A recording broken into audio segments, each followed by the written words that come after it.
Yes, there's one thing that came up with a photo recently posted uh, on the Facebook site about sky replacement, because it was an image where the sky had been replaced. We had got the sky actually laying over some of the image. There's a multiple range of ways of replacing a sky in an image. Probably the easiest and best is to use the sky replacement tool in Photoshop, but there are several other ways. And just in case this ran a little bit short, as it has done,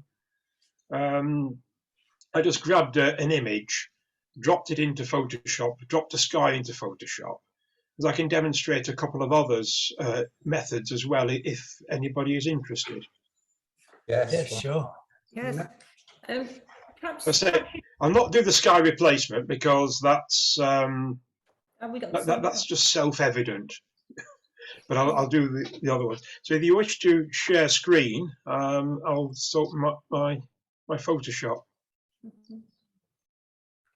How do we share screen? No, here it's somebody else. Yeah. I've got it to me, right? Photoshop, that one. Right. Have you got my screen? Yep. Yes. Yeah. I want Okay. my Photoshop back now.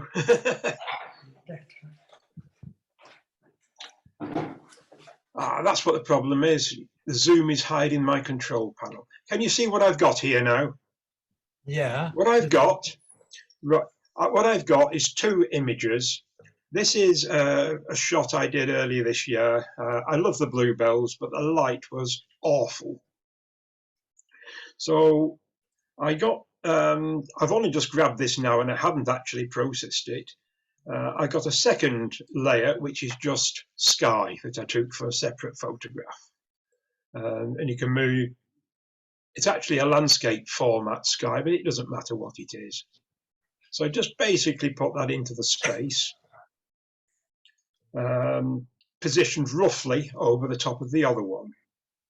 Now, if I go, and I actually made a mistake in the information that I provided in my commentary to the photo on the website.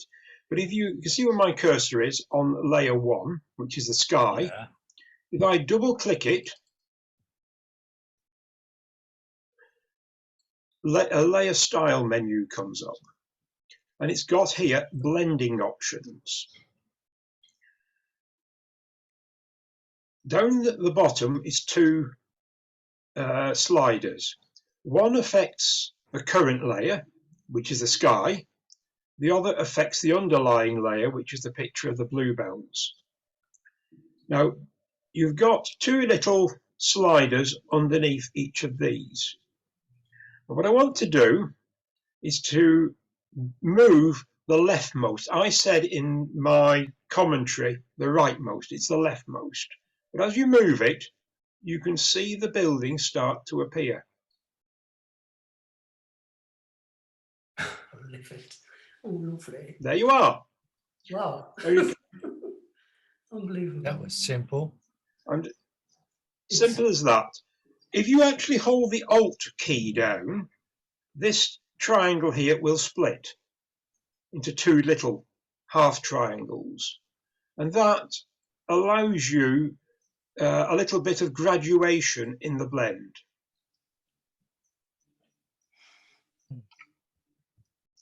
You might find there's going to be odd patches that have got a bit of light in the actual image. I'll click OK on that for the moment. There you go. And you can easily take those out by adding a layer mask, which is the icon here at the bottom, and just painting onto that mask with a bit of black. And I find that's quite a good way. Actually, there's nothing there. That is the actual color of the sky. So it's a perfect, pretty close to perfect blend.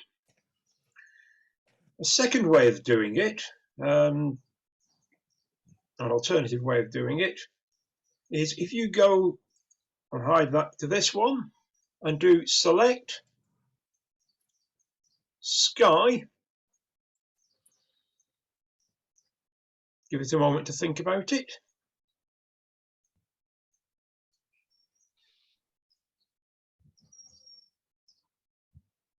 That's made a selection of automatic selection of the sky. I often like to feather it by 1 pixel, but I won't. I'll do that. Select, modify, feather 1 pixel, and then we go back to the layer of the sky, and you can see the marching ants from where the selection is, I hope. Yeah. And then just simply this circle in a box down here is a layer mask. Click that, and there's your sky in it. And all your subject is protected. So there's a couple of simple ways in addition to the tool which is replace sky under, I think, the edit menu. Okay, any questions on that? Yeah, can you move the sky? Could you Yes. select a different part of it instead of just where it comes out? Yeah. So you can place it. If you move it, that's right. But you need to do that placement before you apply the mask. Because if you do the move now, it moves everything. Yeah.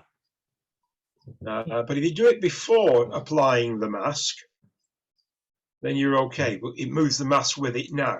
If we go back to this position, you basically want to choose where the sky should be. And aesthetically, I think it wants to be about there. Yeah. Probably.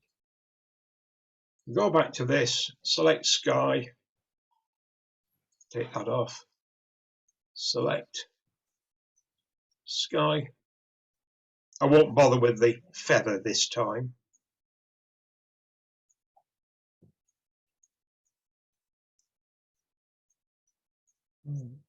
Go back to there, select that layer, click on that, and it's just a different position. Yep. If you use the sky replacement tool, you can actually move the position of the sky real time. You don't have to go back to step 1. It allows you to move the sky live, if you like. Okay. That's very interesting. Which version of Photoshop is this? I have 2020. This must be, I think this might be 2021. Yeah.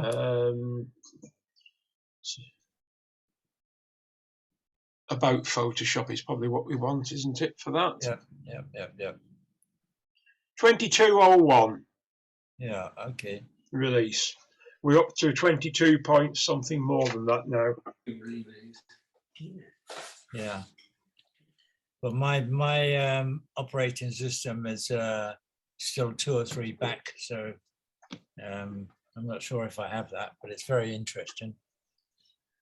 Yeah, the sky replacement I think came in on that version.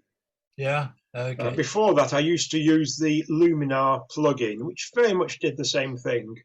And in terms of quality, I don't think there's a lot in it between the Luminar plugin and the Photoshop included one. Yeah, no, I'll have to check on that.